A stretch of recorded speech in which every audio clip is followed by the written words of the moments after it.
Alhamdulillah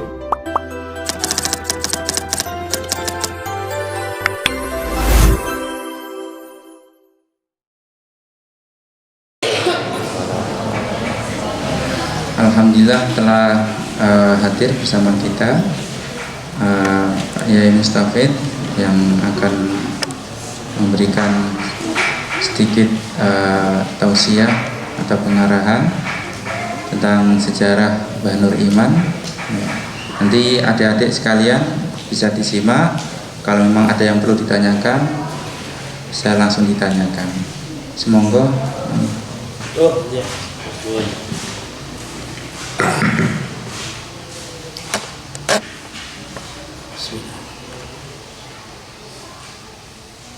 Assalamualaikum warahmatullahi wabarakatuh.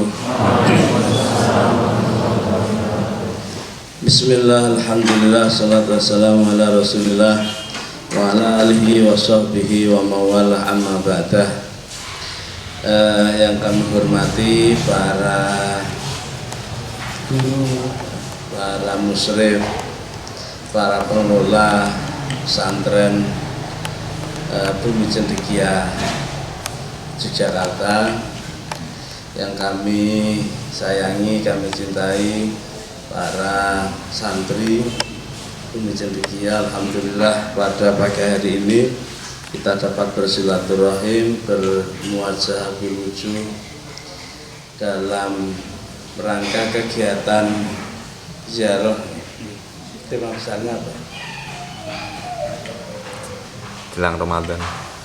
Dalam rangka persiapan untuk ikraman wa ta'ziman li syahri Ramadan yang berwujud ziarah ke para ulama. Sholawat serta salam selalu kita sanjungkan kehadiran Nabi Agung Muhammad sallallahu alaihi wasallam, para keluarganya, sahabatnya, para tabi'in dan semua pengikutnya sampai hari akhir nanti. Allahumma amin. Semoga kita semua mendapatkan syafaat beliau di dunia maupun di akhirat. Allahumma amin. Nah, singkat saja biar nggak terlalu lama karena nanti siang ada makan-makan di PC gitu kan.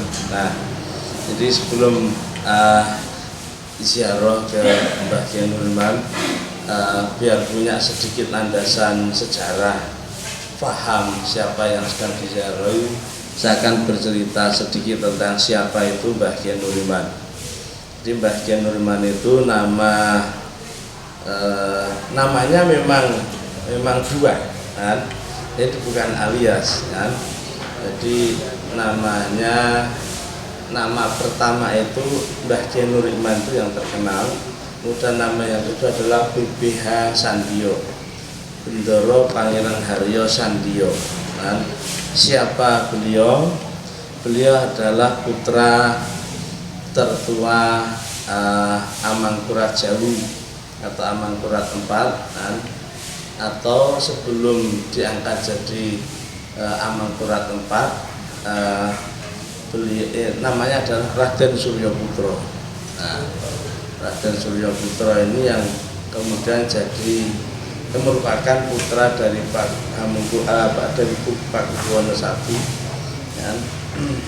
Nah, ceritanya itu begini kira-kira, singkatnya begini. Nah,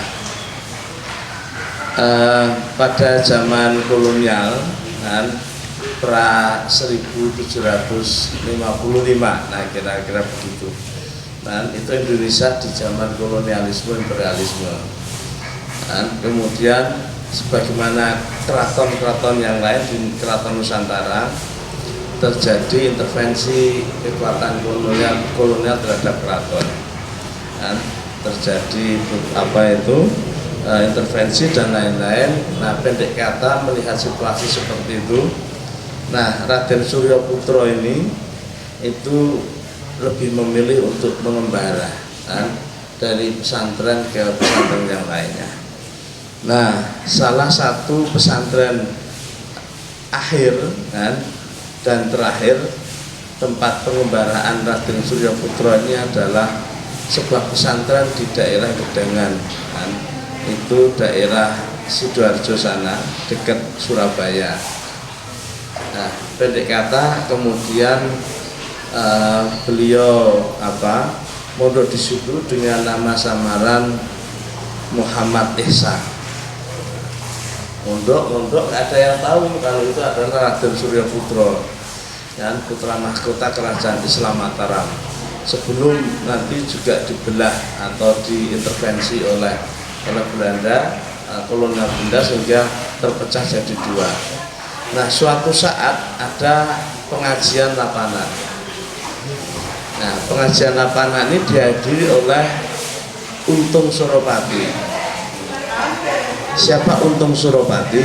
Ya, itu seorang gerilyawan aslinya dari Bali, kemudian dibawa ke Batavia oleh oleh Belanda, kemudian di sana bertemu dengan pasukannya Sultan Ageng Tirtayasa. Kemudian singkat cerita bergabung dalam gerilyawan itu, dan kemudian diminta untuk mengawal keluarga Kesultanan Banten saat itu untuk ke Mataram Islam.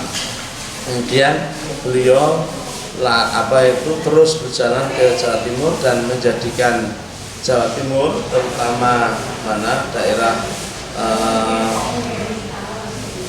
Pantura, daerah Pasuruan, Lumajang, Kediri, Blitar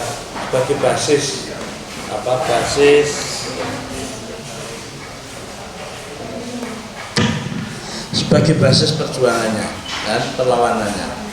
Di arsip Belanda di Leiden, beliau itu kata Pak Prof Margana itu sejarawan UGM disebut sebagai the most wanted, orang yang paling dicari oleh kolonial karena berhasil mengubarkan berbagai perlawanan rakyat di Jawa Timur. Paling dicari dan paling merugikan kekuatan kolonial. Nah, karena dulu pernah mengantar ini keluarga dari Sultan Ageng Tirtayasa ke Keraton, dan kemudian mengenal namanya Raden Surya Putra itu. Ketika kemudian pengajian itu, Raden Surya Putra sebagai santri itu ngadek kewitan itu. Jadi istilahnya kalau di PC Sinoman, tugas untuk laden begitu. Nah, ketika kemudian sampai di depannya Untung Suropati, itu kemudian seperti mengenali, saya seperti kenal dengan anak ini, di batin begitu. Nah, setelah pengajian, kemudian Untung Suropati nggak langsung pulang, kemudian berdialog dengan kiainya saat itu, namanya Kiai Abdullah Musin, bertanya siapa tadi. Ya karena Kiai Abdullah Musin nggak tahu, ya dijawab santri. Terus kemudian dipanggil, ditanya-tanya, ternyata kemudian akhirnya mengaku bahwa beliau itu dari Mataram. Nah, pendek kata kemudian diambil menantu oleh Untung Suropati, santri dijodohkan dengan salah satu putrinya, namanya si Dewi Sulistyawati. Nah, menikahlah antara Raden Surya Putra tadi dengan putrinya Untung Suropati. Setelah menikah, ya hamil. Nah, hamil. Kemudian ketika sedang mengandung, Raden Surya Putra ini kemudian ditemukan oleh pihak Kerajaan Mataram karena mau diangkat jadi jadi Raja Mataram saat itu. Nah, kemudian karena diminta untuk pulang dan kemudian berpesan kepada Mbah Yainya, Mbah Yai, ampun ini kalau anak-anaknya laki-laki, ya, mohon dikasih nama Sandi kan, makanya nggak banyak diketahui kan, namanya aja Sandio dari kata sandi kan. Kemudian kalau putri monggo terserah. Nah, begitulah yang ternyata namanya Sandio. Nah, kemudian oleh Mbah Yainya selain diberi nama Sandio juga diberi namanya Nur Iman. Jadi nama Nur Iman itu diberikan oleh Mbah Yainya, kemudian Sandiyo itu diberikan oleh Raden Suryo Putra. Oke. Kemudian besar di situ dari kecil sampai dewasa, itu hidup di pesantren, jadi sangat lekat dengan kehidupan pesantren. Nah, di belahan lain terjadi apa yang disebut dengan Perjanjian Giyanti tahun 1755. Perjanjian Giyanti ini adalah perjanjian yang kemudian membelah kerajaan Mataram Islam menjadi dua. Kerajaan yaitu Kesultanan Ngayogyakarta Hadiningrat dan Kesultanan Surakarta Solo. Nah, di awalnya yang Kesultanan Ngayogyakarta ini itu yang akan diangkat jadi sultan pertama itu atau Hamengkubuwono yang pertama itu adalah Pangeran Mangkubumi. Pangeran Mangkubumi itu diangkat untuk menjadi Sultan Hamengkubuwono yang pertama dengan gelar itu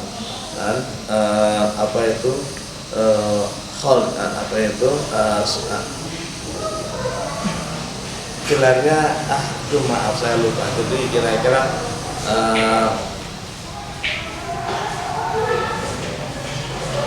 Sultan Hamengkubuwono yang pertama itu menggelar raja-raja di Sultan-Sultan di Jogja dan Khalifatullah fil Sayyidin Panotagama Khalifatullah fil Ar dan Senopati ing Alogo. Nah, itu gelar dari gelar khas dari Sultan Yogyakarta. Nah, begitu mau dilantik dan mau menduduki katakanlah istilahnya damar kencono, itu ada peristiwa gaib. Jadi kursi itu agak susah untuk diduduki. Nah, kemudian para ulama keraton, ahli spiritual keraton kemudian melakukan ritual. Oh, ternyata ini masih ada kakak yang lebih berhak. Harus dimintai izin. Nah, ternyata kakak itu siapa? Dicari-cari. Dan akhirnya ketemu yang namanya Mbah Kyai Nurul. Nah, dalam tradisi Jawa, paugeran Jawa, yang jadi raja itu biasanya itu putra yang pertama, putra laki-laki yang pertama, dan itu adalah Mbah Kyai Nurul. Meskipun saat itu tidak diangkat sebagai permaisuri, namanya berarti Garwa Ampil. Raja-raja yang khas dari raja-raja di Jawa itu istrinya banyak, lebih dari satu.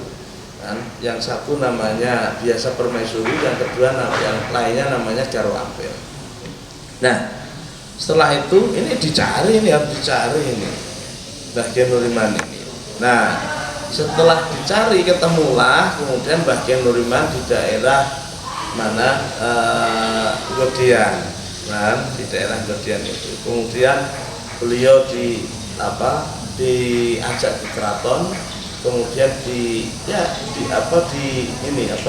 musyawarah ini seperti ini. Terus akhirnya Mbah Kyai itu menyerahkan tahta Hamengkubuwono I kepada adiknya, dan beliau lebih memilih jalan perjuangan lewat jalur pendidikan dan kebudayaan. Nah, karena kemudian kira-kira ada kesepakatan seperti itu, kemudian Mbah Kyai itu diberi namanya tanah perdikan, disuruh milih mana. Nah, kemudian dalam perjalanannya ketika memilih, nah beliau sampailah ke Melangi. Dan Melangi itu kemudian seluas berapa? Seluas gedung. Nah, dulu gedungnya itu di luar ini, itu dibunyikan. Nah, itulah yang kemudian menjadi Melangi yang itu dengan tanah perdikan ini. Ini sampai sampai orde reformasi tidak pernah ada pajak di Melangi. Sekarang baru beberapa tahun yang lalu itu kemudian pajak itu diberlakukan. Dulu nggak ada pajak karena dianggap tanah perdikan. Nah, di tanah perdikan inilah yang kemudian beliau memulai fase baru perjuangan, menetap, dan kemudian juga diminta oleh keraton untuk mendirikan Masjid Patok Negoro. Nah, Melangi merupakan salah satu dari Masjid Patok Negoro.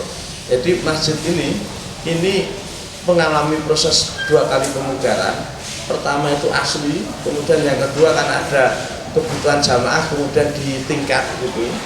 Nah setelah ditingkat kemarin tahun 2000 sekitar 2014 itu oleh keraton dijadikan cagar budaya. Konsekuensi dari cagar budaya kemudian masjid ini dikembalikan seperti aslinya. Nah oleh para arkeolog dan oleh para sejarawan direkonstruksi, dan inilah kira-kira wujud asli Masjid Patok Negoro persis seperti ketika pertama kali dibangun. Nah, ini ya seperti ini, dibangun sekitar tahun 1700-an ini. Itu persis seperti ini. Nah, yang beda adalah materialnya. Tapi materialnya ini itu dulu ketika merekonstruksi itu dibuat khusus. Jadi persis, tapi bukan asli. Nah, itu namanya apa? Nah, jadi persis, KW juga bukan, karena ini persis. Sokonya ada 4 seperti ini, tegelnya juga kuning seperti ini, arsitekturnya juga seperti ini, ada kolamnya itu juga seperti itu. Kemudian, nah kalau itu masih asli semua ini benteng di depan ini, kemudian apa itu ada gerbang, itu ada 3 gerbang itu asli semuanya. Tangganya juga masih asli semuanya. Yang baru karena persoalan usia seperti kayu dan lain itu hanya ini. Sama ini dua bangunan pendukung itu. Nah, kemudian setelah itu berjuang, dan juga putra-putra beliau yang mendirikan Masjid Patok Negoro di Ploso Kuning itu yang mendirikan putra beliau namanya Mbah Kyai Mursodo. Kemudian di Doncelang di mana di Barat Krapyak itu. Kalau di Jogja itu kan yang terkenal pesantren Krapyak, pesantren Pandanaran. Ya semoga nanti pesantren Bisik juga terkenal. Mbah Kyai Munawir almarhum Al-Hafidh guru besar Al-Quran di Jawa, salah satu itu cucu yang kelima dari Mbah Kyai Nur Iman. Itu bukan kita yang mengklaim, adik-adik bisa melacak langsung ke Krapyak ketika ditanya ke atasnya siapa itu sampai ke Mbah Kyai Nur Iman. Jadi Mbah Kyai Munawir bin Abdullah Rasad bin bin Mbah Nyai Pahtazan. Saya lupa binnya ini, tapi itu bukan Mbah Pahtazan itu salah satu putranya, tapi bin cicitnya Mbah Kyai, cucunya Mbah Kyai Nur Iman. Saya lupa, tapi ada catatannya itu. Nah, pendek kata kemudian Mbah Yai ini berjuang lewat jalur pendidikan, mengembara kemana-mana dan melahirkan para kader-kader ulama yang bukan hanya di Pelangi tapi juga di berbagai daerah sampai lintas provinsi termasuk Jawa Tengah, Jawa Timur, Jawa Barat dan lain-lain. Nah, mengapa disebut Pelangi? Mengapa disebut Pelangi? Karena Melangi itu, ini ada 2 versi. Pertama, Melangi itu dari kata mulangi. Mulangi itu dari kata mulang. Karena jalur orang Melangi itu rata-rata adalah pendidik, terutama pendidik agama. Jadi di Melangi ini ada sekitar sekarang 17 pesantren dan para kiai langgar-langgar dan para kiai lokal yang punya jamaah di luar. Rata-rata berjuang di bidang pendidikan keagamaan. Ada yang menyebutnya juga Melangi itu dari kata meleng-meleng ambuni wangi. Nah, kenapa meleng-meleng? Itu kalau dari jauh Melangi itu kelihatan bercahaya, bagi yang tahu. Dan kalau masuk itu baunya harum. Airnya sangat segar. Diapit oleh dua sungai. Nah, itu sekilas dari Mbah Kyai Nur Iman. Mbah Kyai Nur Iman juga mengarang beberapa kitab, tapi yang manuskripnya masih ada itu ada 3. Pertama kitab Nahwu namanya Fathul Qawim, atau al-qawim. Kemudian yang kedua sorof, namanya orang punya sorof melangi. Kemudian kitab tasawuf, ini agak high level, ini tingkat tinggi, namanya Asnal Matolib. Itu manuskripnya masih ada. Yang sorof melangi itu gabungan antara bahasa Jawa dan bahasa Arab. Kalau Qawim dan Asnal Matolib itu berbahasa Arab. Nah, jadi Mbah Kiai Nuriman itu figur ulama pejuang yang ulama. Kenapa disebut pejuang? Karena Melangi itu juga menjadi basis dari perjuangan melawan kolonialisme dan imperialisme. Salah satu fase yang sangat terkenal itu adalah fase Pangeran Diponegoro Perang Jawa tahun 1825 sampai 830. Pangeran Diponegoro itu juga ngajinya di Melangi. Jadi bisa baca bukunya Peter Carey. Peter Carey seorang profesor sejarah dari Prancis yang paling otoritatif ketika bicara Pangeran Diponegoro. Di situ menulis Melangi itu menjadi tempat ngajinya Pangeran Diponegoro. Guru spiritualnya Pangeran Diponegoro namanya Mbah Kiai Salim. Mbah Kiai Salim ini gugur di Mantingan sana. Anda bisa cari namanya Mbah Kiai Melangi atau Mbah Kiai Salim itu dalam babat yang ditulis oleh Pangeran Diponegoro langsung. Namanya Babat Diponegoro. Di situ ditulis Mbah Kiai Melangi atau Mbah Kiai Salim. Itu di situ tertulis menjadi pusat gerilya, kemudian pusat pelatihan militer dan merancang strategi, termasuk konon ketika ditemukan istilah sawo kecik itu juga dirancang di Melangi. Sawo kecik itu jadi ini, kalau orang-orang tua dulu itu cara melihat di daerah ini punya jejak digital pesantren atau perjuangan itu ada sawo keciknya atau tidak. Kenapa sawo kecik? Karena ketika Pangeran Diponegoro bergerilya itu kadang-kadang disergap oleh kaki tangan kolonial atau bahkan kolonial. Nah, karena tidak tahu ini basis kolonial atau basis perjuangan, maka kemudian untuk menandai daerah-daerah wilayah yang itu jadi basis perjuangan itu di situ ditanam yang namanya sawo kecik. Jadi kalau di tempat tertentu di desa tersebut ada sawo keciknya, itu berarti adalah kawan perjuangan, itu basis perjuangan. Makanya profesor sejarawan dari UGM itu Katolik malahan yang menulis tentang pemberontakan Banten itu, beliau menulis saya lupa namanya, sejarawan dari UGM, sejarawan emeritus kan. Kalau ada perlawanan terhadap kolonialisme dan imperialisme, pasti di situ hanya ada dua basis. Kalau bukan basis pesantren, pasti di situ adalah basis toriko.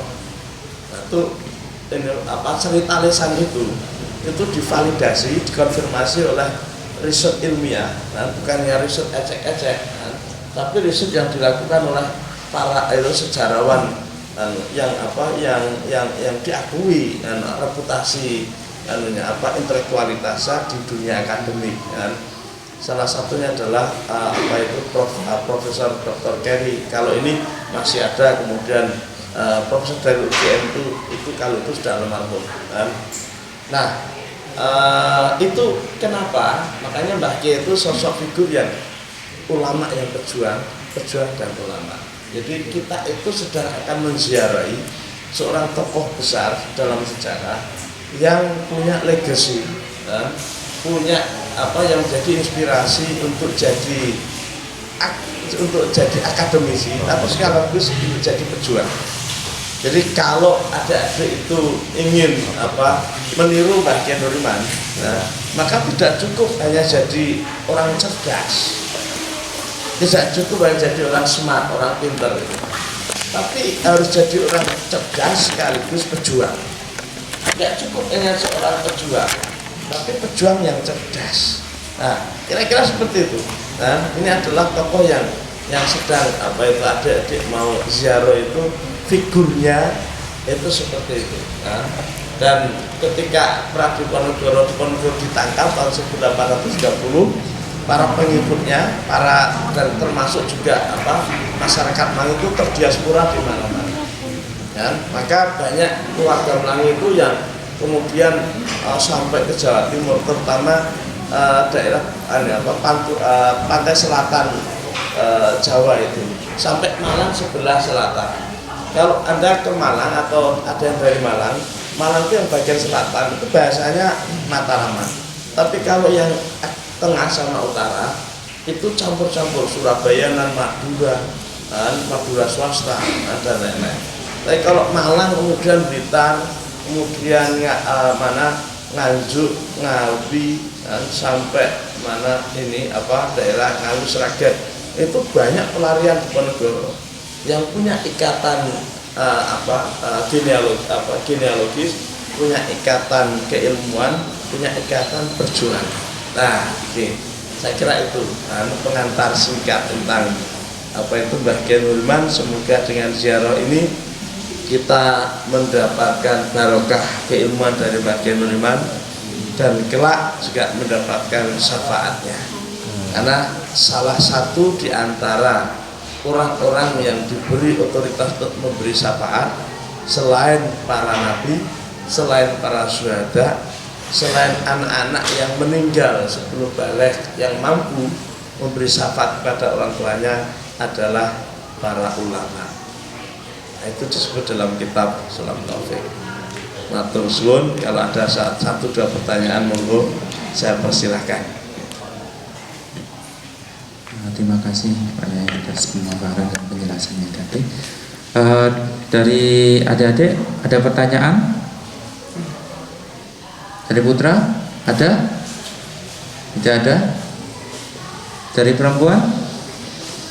Oke, jika tidak ada, oke, langsungan mawon. Dari saya cukup sekian. Dan jadi jadilah santri yang cerdas, jadilah akademisi yang tidak tanggung-tanggung sekaligus ulama, jadilah pemikir yang pejuang yang pemikir, jadilah pejuang yang berkontribusi kepada agama, kepada masyarakat, bangsa dan dunia, sekaligus jadi ilmuwan, periset, akademisi dan agamawan yang mutabahir. Tabahir itu yang ilmunya melaut, yang dalam. Oke, terima kasih. Kita dengan bacaan umum kitab Bisiril Fatihah.